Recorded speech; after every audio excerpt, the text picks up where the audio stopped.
Welcome to the CX podcast series powered by Fortinus Events. This is the global platform where customer experience, omni-channel, loyalty, and retention leaders come together to shape the future of CX. Join the conversation with industry pioneers, experts, and changemakers as they share the strategies and innovations driving the world of customer experience forward. Welcome to the Fortinus Events podcast series where we dive into conversations with leaders, innovators, and changemakers shaping the future of customer experience.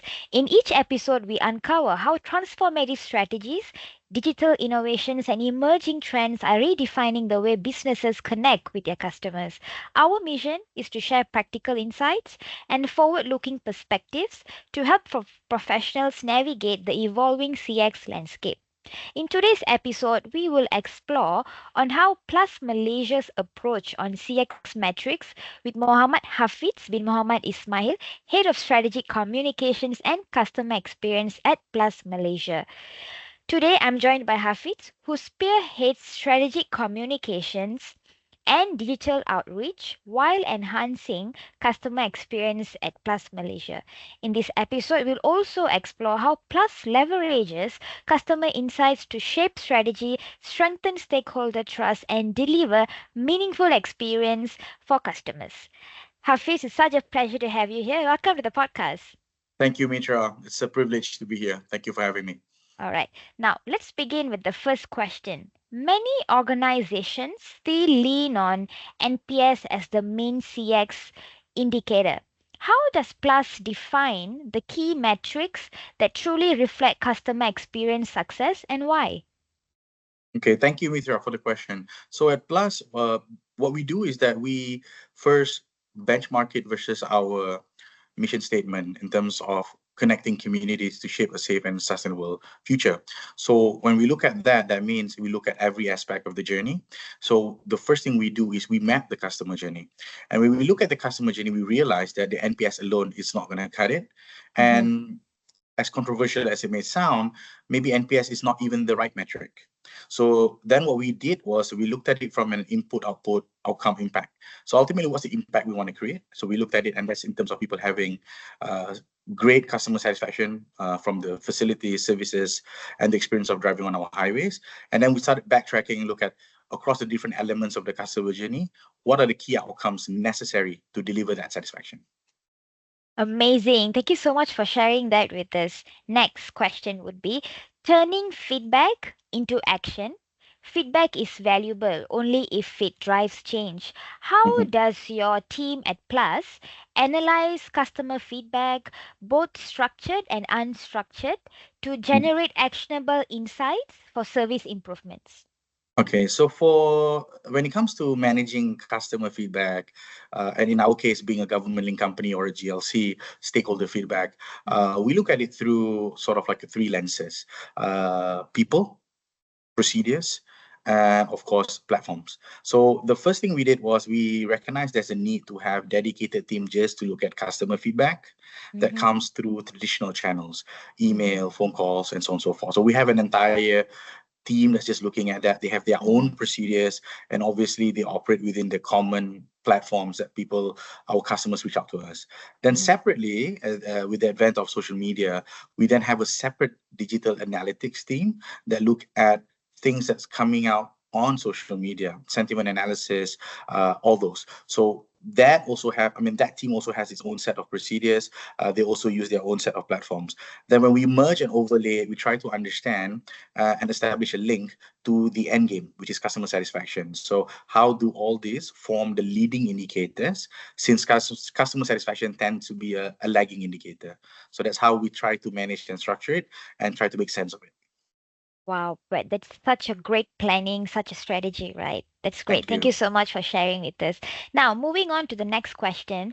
Measuring CX internally is important, but so is knowing where you stand in the industry. So how does PLUS measure its CX performance against industry standards and competitors? Okay, so this is a bit of a tricky question, and when we try to answer this question ourselves as part of our annual strategy review, we also realized that in a way, PLUS Malaysia is sort of unique. See, the thing is, when you're in the highway business, you don't really have a traditional same category kind of a competitor, because highways are not often side by side. They are often going into different directions. But at the same time, you also need to benchmark your service level and how satisfied customers are in terms of their experience with your highway compared to other highways.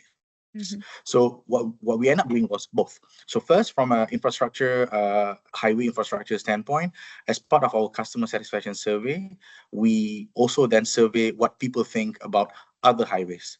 And through that, we learn basically, because basically you ground the same parameter, same respondents, same questions, same agency, same everything, same methodology. So then we get a sort of like a relative score, understanding, oh, how do we stand versus other highways? So that's one. But separately, what we also do is, through our research partners, we try to understand the benchmarks for other mobility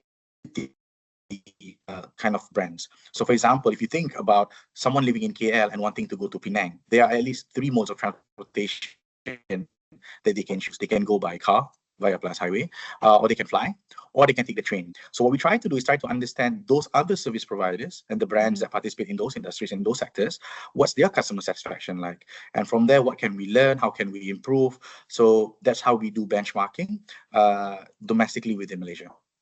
Amazing. That's really, really good to hear. Thank you for sharing that. Now, next, customer expectations keep shifting with digitalization and convenience in focus.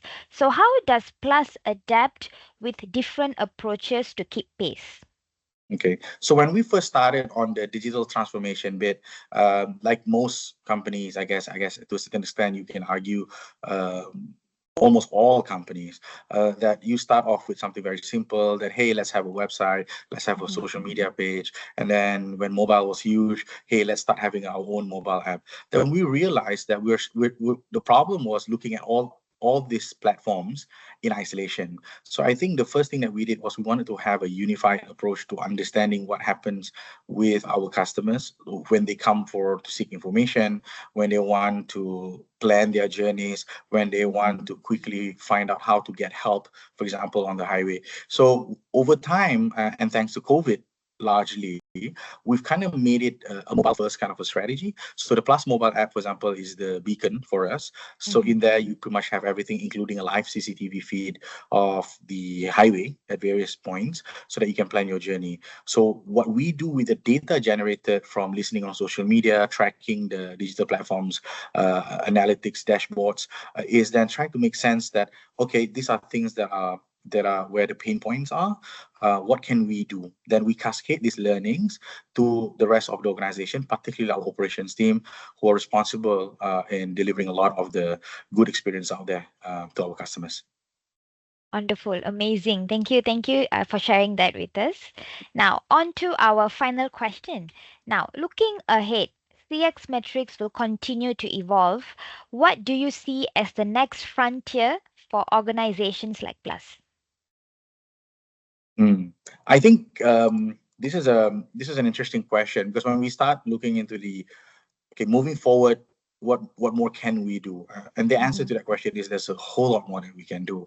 I for one don't presume we at PLUS have got it all figured out. So, but the process of discovery is leading us to a common conclusion, and that is we got to find a way to really personalize the experiences for our customers.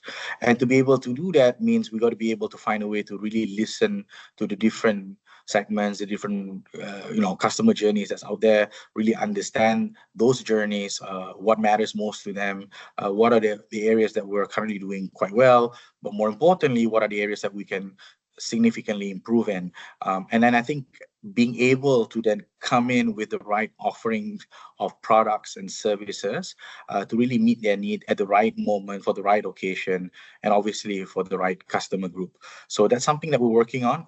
It's not going to be easy. I know a lot of companies have this ambitious goal as well. But I think for us, I think it's crucial because we serve 2 million customers a day. And during peak periods, a lot more than that. So we have a huge responsibility. It's something that we really take to heart, see how we can further improve the experience for our customers.